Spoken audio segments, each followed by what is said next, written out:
Kakinada rural నేమాం గ్రామంలో ఎన్టీఆర్ భరోసా pension పంపిణీ కార్యక్రమంలో ముఖ్య అతిథిగా పాల్గొన్న రూరల్ ఎమ్మెల్యే పంతం నానాజీ చేతుల మీదుగా పెన్షన్ పంపిణీదారులకు 7,000 రూపాయలు పంపిణీ చేశారు.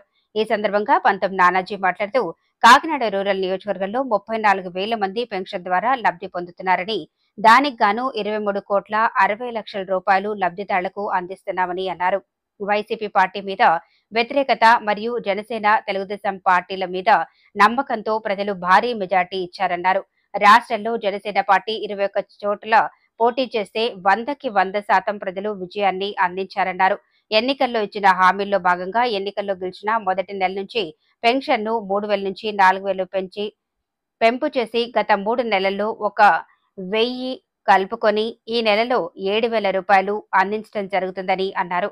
గత ప్రభుత్వం రాష్ట్ర ఖజానా మొత్తం ఊడ్చేశారు అని, ఇలాంటి పరిస్థితుల్లో సంపద సృష్టించి చక్కటి పరిపాలన ఉద్దేశంతో చంద్రబాబు నాయుడు ముందుకు వెళుతున్నారని అన్నారు. ప్రజలందరికీ కూడా పార్టీ తెలుగుదేశం పార్టీ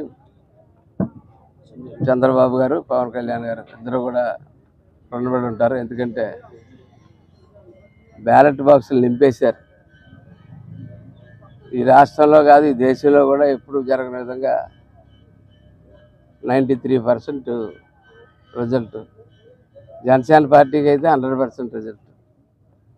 ఎప్పుడో రామవిరసాల పాస్వాన్కి ఒక రికార్డు ఉండేది, 6కి 6 ఎంపీలు. ఆ రికార్డు మనం 2కి 2 కింద మనం సరిపెట్టిన 21కి 21 అన్నది ఎవరికి ఎక్కడ లేని రికార్డు. ఇది ఇప్పుడు దాకా లేదు. ఎదురు కూడా బీట్అవుట్ అవుతుంది. మళ్ళీ మనం బీట్అవుట్ చేసుకోవాలి తప్ప. అంత స్థాయిలో మీరు ఓట్లు ఇస్తే జర పని చేద్దామని మొదలు పెడితే గల్లాపెట్టి దోసేసి వెళ్ళిపోయారు. పైసా లేదు గల్లాపెట్టిలో. ఇవాళ సంపద సృష్టించైనా, పైనుంచి ఢిల్లీ నుంచి డబ్బులు తెచ్చైనా సుపరిపాలన అందిందాం అన్నది ఏకైక ధ్యేయంగా చంద్రబాబు నాయుడు గారు, పవన్ కళ్యాణ్ గారు కాసే. అందులో భాగంగానే దివాలా చేసినప్పటికీ ఎన్టీఆర్ భరోసా పెన్షన్ పథకం ద్వారా జూలై 1 నుంచి 3,000 రూపాయలని 4,000 రూపాయలు చేస్తారు. కానీ ఎవరైనా ఆ జూలై 1 నుంచి మాత్రం ప్రభుత్వం వచ్చిన తర్వాత అని చెప్తారు. చంద్రబాబు నాయుడు గారు చెప్పారు. అంతకుముందు ఆయన మాట ఇస్తున్న రోజు నుంచి చెప్పాడు. అదొక 3 నెలలు. ఇది ఒక 4,000 పెన్షన్, 3,000 నుంచి 4,000 చేసిన పెన్షన్, అదొక 3,000. ఇవాళ 7,000 రూపాయలు.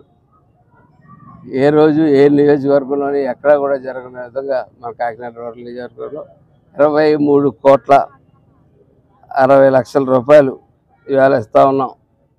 సుమారు ప్రతి గ్రామానికి కూడా 60 లక్షల రూపాయలు ఇస్తూ ఉన్నాం. ప్రతి గ్రామంలో 60 లక్షల రూపాయలు ఇస్తూ ఉన్నాం.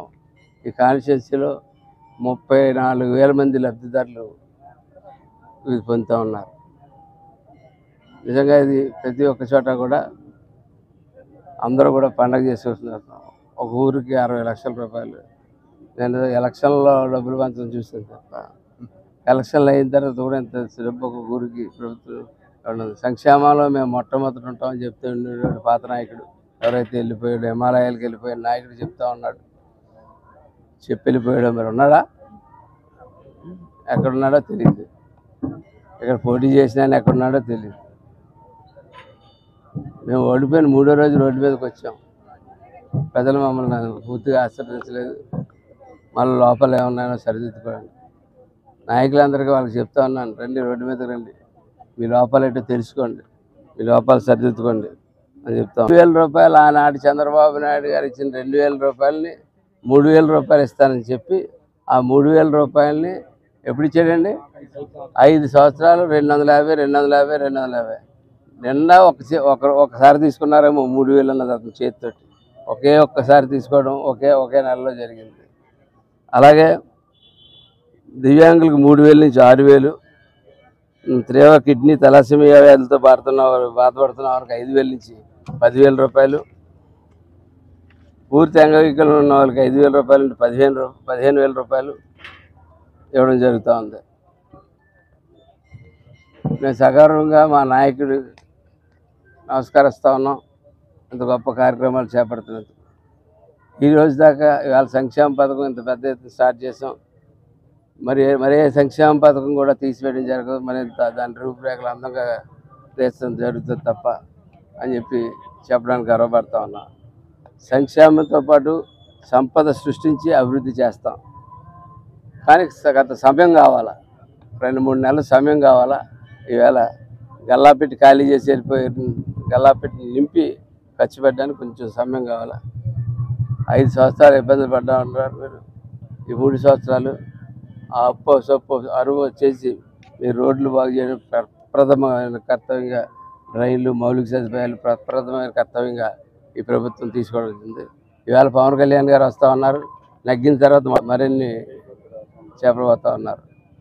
ఏదైతే మన నాదెండ్ల మనోహర్ గారు గత 2 రోజులుగా సివిల్ సప్లైస్ మంత్రి గారు అక్రమంగా 36 రూపాయలు పెట్టి ప్రభుత్వం ఇస్తున్నటువంటి బియ్యాన్ని వీళ్ళ దగ్గర బ్యాన్లోనే 8 రూపాయలకి 9 రూపాయలకి కొనుక్కుని 120 రూపాయలు విదేశాల్లో 120 రూపాయలకు అమ్మడానికి పట్టుకెళ్ళిపోతూ ఉన్నారు. రాళ్ళు రెప్పలు కలిపి ఆ రకంగా దేశాన్ని కూడా చెడ్డ పేరు తెస్తూ ఉన్నారు.